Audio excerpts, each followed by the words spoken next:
number 10 says that I can balance a chemical equation. So let's do some of these practice ones that you haven't seen before. And let's start with zinc plus hydrochloric acid yields zinc chloride plus hydrogen gas.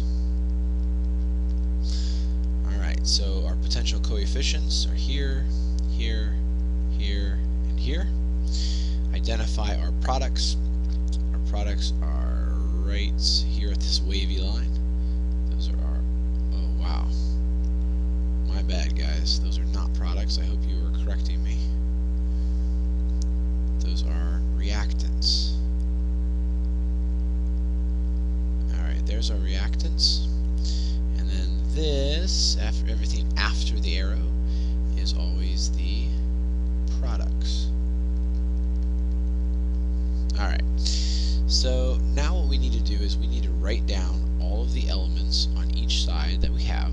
So we have zinc, hydrogen, and chlorine on both sides. And notice how I'm writing them so that they are on the same level here, so I can easily keep track of them. And we're going to count them up. There's one zinc, there's one hydrogen, there's one chlorine on this side, there's one zinc, there's two chlorines, and there's two hydrogens on this side. So pretty simple thing what I need to do here is I always tell you to start with the big one, but this is a little different circumstance. And the reason it's a little different circumstance is because when you look at how these match up, zinc is already balanced. Okay, there's one atom on each side of the arrow. There are an unbalanced number of hydrogen atoms, and there is an unbalanced number of chlorine atoms. So what we're going to do is we're going to look for a molecule that contains both of our unbalanced atoms. And so I happen to see here that hydrochloric acid has hydrogen and chlorine, and they're both unbalanced. I know that I need to get two hydrogens and chlorines on the reactant side. I can do that by putting a coefficient 2. And what I'm saying here is I'm saying that I have hydrogen and chlorine, and now since I put a coefficient of 2 there, it means I have 2 of these molecules. So now I have 2 chlorines, and now I have 2 hydrogens. Now we're checked here, and checked here, and checked here, and so this is a balanced equation. Well, that one was kind of easy. Let's do another one together. Let's just go ahead and open up a new page. And let's try this one. C2H6 plus O2 yields CO2 plus H2O. Okay, so we have carbon dioxide, we have water, we have oxygen, and we have this C2H6. Okay, so we're going to go ahead and list everything that we have on each side. Carbon, hydrogen, oxygen. Again, this is our reactant side before the arrow, this is our product side after the arrow. And let's see, we have 2 carbons, we have 6 hydrogens, and we have 2 oxygens. Alright. On this side we have 1 carbon. Okay, remember there's an invisible one here, assumed 1. We have 2 hydrogens, and we have 3 oxygens. So we have 2 oxygens here, and then we have 1 oxygen here. Okay, because remember there's a understood 1 there, just like there's an understood 1 here, and so we end up with 3 oxygens. So we get kind of a mess here. We don't have carbons, hydrogens, or oxygens matched up, and we have 3 of these. We have 3 of these molecules that have 2 different elements in them. So knowing which one to start with is kind of difficult. So at this point we're probably going to use guess and check. Now we know that we have too many carbons on this side and too many hydrogens on this side, so increasing the amount of carbon and hydrogen on this side wouldn't make any sense. So we're going to start with one of these molecules. I don't care which one. Just pick one and say I'm going to balance that one. Okay? So let's just start with the first one. Let's say I'm going to balance carbon. I'm going to make 2 carbons over here. Well, we that by adding a coefficient of 2 here. And what that'll end up doing is it'll end up changing the amount of oxygen we have. So we now have 2 times 2, okay? So now we have 4 oxygen in this molecule, and we have 1 oxygen still here because we haven't touched it. So now we have 5 oxygen atoms, okay? Alright, so we've balanced carbon. We're good there. Now we're not balanced with hydrogen, so let's go ahead and balance that. I have 6 on this side, and I have 2 on this side. So the easiest way to fix this is to put a coefficient of 3 here. 3 times 2 is 6. Okay, so we now have 6 hydrogen atoms here. Okay, this fixes our problem there. But now instead of having 1 oxygen, we have 3 times 1. Okay.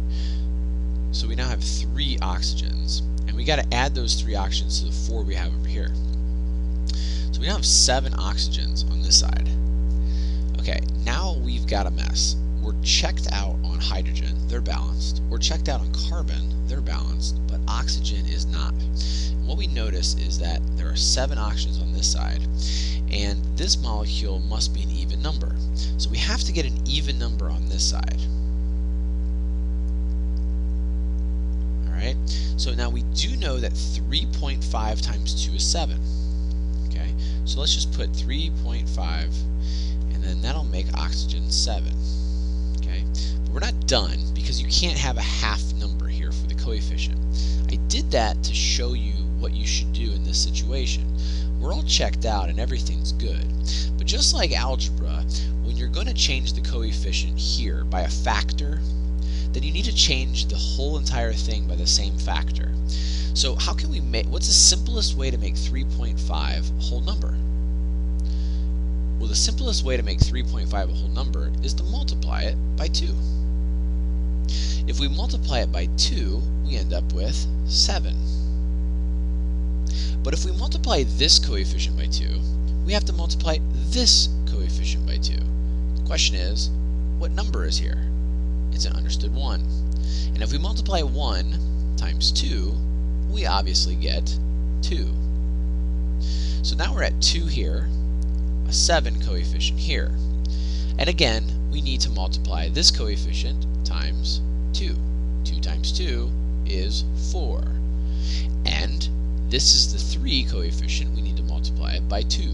If we multiply 3 by 2, we end up with 6. Let me rewrite this in the correct way, and then we'll count up all of the atoms to make sure that we're correct. 2 C2H6 plus 7 O2 yields 4 CO2 plus 6 H2O. Let's count them up. Carbons on this side, we have 4. Hydrogens on this side, we have 12. Oxygens on this side, we have 14. I got it. 2 times 2 equals 4 carbons. 2 times 6 equals 12 hydrogens. 7 times 2 equals 14 oxygens. Let's count them over here. Carbons, I have 4 times, remember, our understood 1, that's 4. My hydrogens, I have 6 times 2, that's 12. And then my oxygens, I have 4 times 2, that's 8, but I have to add it to the 6 times my understood 1. And so if I add 8 plus 6, what I get is 14. And so I have 14 oxygen atoms. We're checked out here, and checked out here. This is a balanced equation. Let's try one more. Alright, let's try one that appears to be extremely simple. H2 yields O3. Now, how many molecules of O2 need to be added to make O3? Well, this is interesting. So, obviously, if we count them up, we have 2 oxygens on this side, and we have 3 oxygens on this side. The simplest way to do this is to figure out what the simplest factor is. Between 2 and 3, our lowest factor is 6. Okay, so if we're going to get 6 oxygens on both sides, we would need to make this coefficient 2. 2 times 3 is 6. We now have 6 on this side, and then in order to get 6 on this side, we need to have a 3 coefficient, and that would give us 6 on this side, and that would be balanced. And then just for good measure, let's do one more, and then I'll leave you alone, I promise. let's try hydrogen plus chlorine yields hydrochloric acid. Okay. Alright, so on this side we have 2 hydrogens, we have 2 chlorines, and on this side we have 1, remember our understood 1 and our understood 1 here, so we end up with 1 hydrogen and 1 chlorine. Now, always start off with the biggest molecule. We know that we need to get hydrogen to be 2. Easiest way to do that, put a coefficient here. 2 times 1 is 2. This doesn't just have an effect on hydrogen, it also transfers over to chlorine. So 2 times 1 gives us 2. And now we have 2 atoms of chlorine and 2 atoms of hydrogen. And this, too, is